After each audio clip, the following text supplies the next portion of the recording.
ready? Start. The Supreme Court on Thursday said that it would set up a committee of experts to study the allegations of illegal surveillance uses using Pegasus spyware and issue orders next week. Expert panels appointed by the court always test the separation of powers, but in this case, the move is vital and welcome. When the executive cites national security, a probe under Supreme Court appointed committee has more credibility than one by a government panel. At stake are vital issues involving civil liberties, including the right to privacy of citizens, the integrity of institutions, and due processes.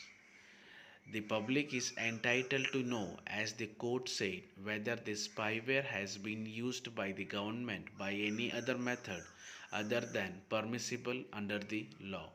Since the Pegasus project, a collaborative journalism enterprise reported by the Wire in India, revealed that a spyware developed by Israeli firm NSO Group is being surreptitiously used to snoop on politicians, journalists, civil liberties activities. Three journalists of the Indian Express were on the list, two current, one former.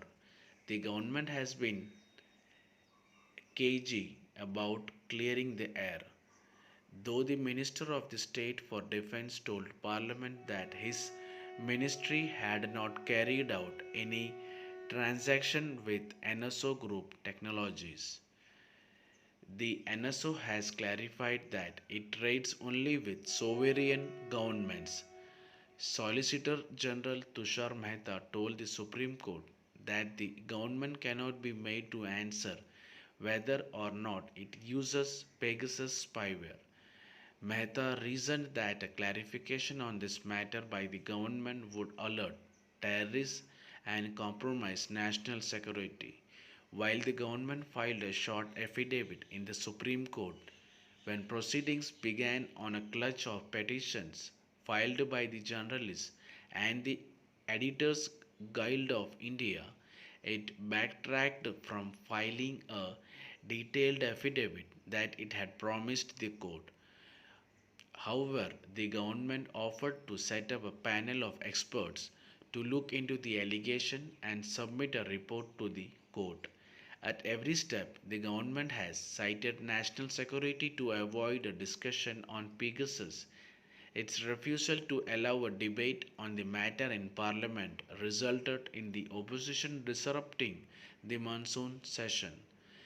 The government's defense of its intransigence that terrorists would be alerted if it speaks is weak, since no one has asked for the names of terrorists under the surveillance. What is being asked is whether state agencies used the spyware to snoop on journalists, opposition politicians, human rights activists, and bureaucrats, etc., and if so, under whose authorization. If it has not, it is as much a task of the government to probe if any outside agency has used this spyware on Indian citizens, since the petitioners have claimed that forensic analysis revealed tampering of their gadgets. Para. The Supreme Court has been the custodian of the personal freedoms and has been an alert watchdog whenever the executive and the legislature have transgressed the red lines that separate the state's authority from the domain of individual rights, including the right to privacy. India's stance on Pegasus has been in sharp contrast to other governments which have taken serious note of the revelation and set up probes.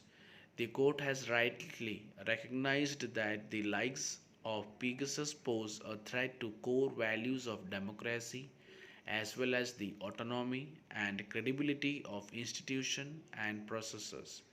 Its panels and its works are keenly awaited. Stop.